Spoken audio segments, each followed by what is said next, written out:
নমস্কাৰ বন্ধুসকল, welcome to my YouTube channel Assam career job. আজি পুনৰ আপোনালোকৰ বাবে বহুত ভাল খবৰ আহি গ'ল। তিনিটাকৈ বিভাগত নতুনকৈ চাকৰি মুকলি কৰিছে 2025 বৰ্ষৰ কাৰণে। প্ৰায় 6599টাকৈ ভেকেঞ্চি মুকলি কৰিছে। গ্ৰেড 3 আৰু গ্ৰেড 4 লেভেলৰ ভেকেঞ্চি আহিছে। চ' যদি আপোনালোকে ইণ্টাৰেষ্টেড হয়, ইলিজিবল হয়, আপোনালোকে আবেদনসমূহ কৰি ল'ব পাৰিব। আপোনালোকৰ এটা ভাল সুযোগ আহিছে, এটা সুখবৰ আহিছে। চ' আপোনালোকে সুযোগ আৰু সুখবৰটো গ্ৰহণ কৰিব পাৰে। তিনিটাকৈ বিভাগৰ নতুনকৈ চাকৰি মুকলি কৰিছে। চ' যদি আপোনালোকে ইণ্টাৰেষ্টেড হয়, ইলিজিবল হয়, আপোনালোকে আবেদনসমূহ কৰি ল'ব পাৰিব। চ' কেনেদৰে আবেদনসমূহ কৰিব পাৰিব, কোনটো পদৰ ক্ষেত্ৰত কিমানকৈ এজ ক্ৰাইটেৰিয়া বিচাৰিছে, কোৱালিফিকেশ্যন বিচাৰিছে, চিলেকশ্যন প্ৰচিডিউৰ কেনেকুৱা ধৰণৰ হ'ব, এই সকলোখিনি কথা এই ভিডিঅ' যোগে আলোচনা কৰা হ'ব। চ' ভিডিঅ'টো আপোনালোকে শেষলৈকে চাব, তেতিয়া সকলোখিনি কথা ডিটেইলছত আপোনালোকে গম পাই যাব। আহক আজি ভিডিঅ'টো আৰম্ভ কৰোঁ। ইয়াত আপোনালোকে দেখিছে তিনিটাকৈ বিভাগত ভেকেঞ্চিখিনি মুকলি কৰিছে। আজি যিটো প্ৰথমটো ভেকেঞ্চি মুকলি কৰিছে, সেইটো মুকলি কৰিছে আপোনালোকৰ BSF কনষ্টেবল ৰিক্ৰুইটমেণ্টৰ ফালৰ পৰা। 2025 বৰ্ষৰ কাৰণে মুকলি কৰিছে প্ৰায় 3588টাকৈ কনষ্টেবল লেভেলৰ ভেকেঞ্চি আৰু ট্ৰেডমেনৰ ভেকেঞ্চি। এইটো আপোনালোকৰ প্ৰথমটো বিভাগ হয়। এনেকুৱা আৰু দুটা বিভাগৰ ভেকেঞ্চিৰ কথা ডিছকাছ কৰা হ'ব। চ' আপোনালোকে ভিডিঅ'টো শেষলৈকে চাব, তেতিয়া সকলোখিনি কথা গম পাব। BSF কনষ্টেবলৰ কাৰণে আবেদন কৰিব পাৰিব। ইয়াত আপোনালোকে দেখিছে পোনপ্ৰথমে মই আপোনালোকক এটা অভাৰভিউ জনাই দিছোঁ। অৰ্গেনাইজেশ্যন নেম আপোনালোকে দেখি পাইছে border security force BSF। Total vacancy আছে 3588টা। মেলৰ কাৰণে আছে 3406টা আৰু ফিমেলৰ কাৰণে আছে 182টা ভেকেঞ্চি। আৰু পে স্কেলসমূহ প্ৰায় লেভেল 3 আণ্ডাৰত লাভ কৰিব। 21700 পৰা 69000 টকা 100 টকা পৰ্যন্ত লাভ কৰিব পাৰিব 7 CPC।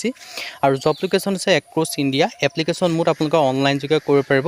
চিলেকশ্যন প্ৰচেছ আছে ৰিটেন এক্সামিনেশ্যন, PST হ'ব, PET হ'ব, টেট টেষ্ট হ'ব, মেডিকেল এক্সামিনেশ্যন হ'ব। এনেকুৱা ধৰণৰ আপোনালোকৰ চিলেকশ্যন প্ৰচিডিউৰখিনি হয়। চ' যদি আপোনালোকে ইণ্টাৰেষ্টেড হয়, ইলিজিবল হয়, আপোনালোকে আবেদনসমূহ কৰি ল'ব পাৰিব। আপোনালোকৰ এটা ডাঙৰ সুযোগ আহিছে, এটা সুবিধা আহিছে। চ' সুযোগ আৰু সুবিধা আপোনালোকে গ্ৰহণ কৰিব পাৰে। যদি আপোনালোকে আবেদনসমূহ কৰিম বুলি ভাবি আছে, তেন্তে ভেকেঞ্চিকেইটাৰ ক্ষেত্ৰত আবেদনসমূহ কৰি ল'ব পাৰিব। বয়স সময়সীমা 18 পৰা 25ৰ লগত এজ ৰিলেক্সেশ্যনসমূহ লাভ কৰিব পাৰিব। SC SC ক্ষেত্ৰত 5 বছৰকৈ, OBC ক্ষেত্ৰত 3 বছৰকৈ। আৰু এই ভেকেঞ্চিকেইটাৰ ক্ষেত্ৰত আবেদনসমূহ কৰিবলৈ আপোনালোকে মেট্ৰিকুলেশ্যন হ'লে আবেদনসমূহ কৰি ল'ব পাৰিব, মানে 10 পাছ কৰিলেও আবেদনসমূহ কৰি ল'ব পাৰিব। আৰু ফিজিকেল ষ্টেণ্ডাৰ্ড টেষ্টৰ কথা ডিটেইলছখিনি লিখা আছে। মই আপোনালোকৰ এডভাৰটাইজমেণ্টৰ লিংকটো ডেছক্ৰিপশ্যনত দিয়া থাকিব। আপোনালোকে ভালদৰে ভিজিট কৰি মেলি চাই মেলি ল'ব পাৰিব। পিছৰ ভেকেঞ্চি আহিছে ISMR RMRC ডিব্ৰুগড় ৰিক্ৰুইটমেণ্টৰ ফালৰ পৰা। ইয়াৰ ক্ষেত্ৰত 11টা ক্লাৰ্ক আৰু টেকনিচিয়ান লেব এটেণ্ডেণ্টৰ ভেকেঞ্চি আহিছে। বহুতে কমেণ্ট কৰি থাকে যে লেব এটেণ্ডেণ্টৰ ভেকেঞ্চি কেতিয়া আহিব, বা আপোনালোকৰ লেব এটেণ্ডেণ্ট বা টেকনিচিয়ান ক্লাৰ্কৰ ভেকেঞ্চি কেতিয়া আহিব।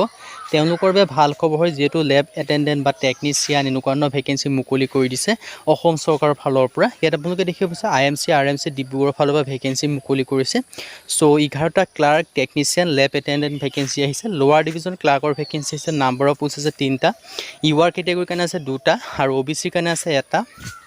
এজ লিমিট আপোনালোকে দেখিব পাৰিছে 27 বছৰলৈকে পাৰিব। 18 পৰা 27 বছৰলৈকে ভেকেঞ্চিকেইটাৰ ক্ষেত্ৰত আবেদনসমূহ কৰি ল'ব পাৰিব। লগতে এজ ৰিলেক্সেশ্যনসমূহ লাভ কৰিব পাৰিব। SC SC ক্ষেত্ৰত 5 বছৰকৈ, OBC ক্ষেত্ৰত 3 বছৰকৈ লাভ কৰিব। আৰু PWBDৰ ক্ষেত্ৰত 10 বছৰ পৰ্যন্ত এজ ৰিলেক্সেশ্যনসমূহ লাভ কৰিব পাৰিব। আপাৰ ডিভিজন ক্লাৰ্কৰ ভেকেঞ্চি আছে 1টা। ইয়াৰ ক্ষেত্ৰত আপোনালোকৰ 7 CPCত আপোনালোকৰ লেভেল 4ত আপোনালোকৰ চেলাৰীসমূহ লাভ কৰিব পাৰিব। আৰু বয়স সময়সীমা 18 পৰা 27 বছৰলৈকে পাৰিব। আৰু ৰিলেক্সেশ্যনসমূহ মই কোৱাৰ ধৰণে আপোনালোকে ছেমেই লাভ কৰিব। টেকনিচিয়ানৰ ভেকেঞ্চি আছে। নাম্বাৰ অফ পোষ্ট আছে 4। OBCৰ কাৰণে 3টা আৰু SC কাৰণে 1টাকৈ ৰিজাৰ্ভেশ্যন আপোনালোকে দেখিবলৈ পাব। চ' যদি আপোনালোকে ইণ্টাৰেষ্টেড হয়, ইলিজিবল হয়, আপোনালোকে আবেদনসমূহ কৰি ল'ব পাৰিব।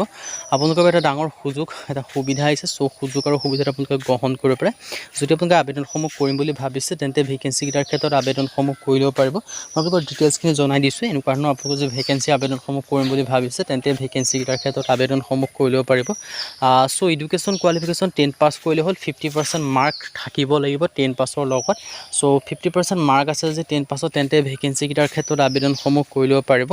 আৰু কেণ্ডিডেট চিটিজেনশ্বিপ ইণ্ডিয়ান হ'ব লাগিব। এজ ৰিলেক্সেশ্যনসমূহ লাভ কৰিব পাৰিব। OBCৰ কাৰণে 3 বছৰকৈ, SCৰ কাৰণে 5 বছৰকৈ। আৰু UR OBCৰ ক্ষেত্ৰত এপ্লিকেশ্যন ফিজ 2000 আৰু SC ওমেনৰ ক্ষেত্ৰত 1600 টকাকৈ এপ্লিকেশ্যন ফিজ পে'মেণ্ট কৰিব লাগিব। চ' হাউ টু এপ্লাই ক্ষেত্ৰত মই কৈছোঁ। ইয়াৰ কাৰণে আপোনালোকৰ এপ্লাই লিংকটো ভিডিঅ' ডেছক্ৰিপশ্যনত দিয়া থাকিব। সেই লিংকৰ থ্ৰুদি গৈ আবেদনসমূহ কৰি ল'ব পাৰিব। 25 জুলাইৰ পৰা আবেদনসমূহ ষ্টাৰ্ট হৈছে। 14 আগষ্ট ইয়াৰ কাৰণে লাষ্ট ডেট হয়। তাৰ আগতে আপোনালোকে আবেদনসমূহ কৰি ল'ব লাগিব। আজি ভিডিঅ' মানে, যদি ভিডিঅ' ভাল পালে লাইক কৰিব পাৰে, লগৰ চেনেলটো ছাবস্ক্ৰাইব কৰি দিব পাৰে। এনেকুৱা ধৰণৰ ভিডিঅ'সমূহ প্ৰতিদিনে পাই থাকিব পাৰে। আৰু আমাৰ হোৱাটছআপ চেনেল ভিডিঅ' ডেছক্ৰিপশ্যনত দিয়া আছে, তাত গৈ আপোনালোকে ফ'ল'টো কৰি দিয়ক। তেতিয়া আপোনালোকে ডেইলি জবৰ আপডেটসমূহ পাই থাকিব পাৰিব। আৰু ভিডিঅ'টো যিমান পাৰে সিমান ব্লগৰ বন্ধু বান্ধৱীক শ্বেয়াৰ কৰি দিয়ক, যাতে সকলো বন্ধুৱে ডেইলি জবৰ আপডেটসমূহ পাই থাকিব।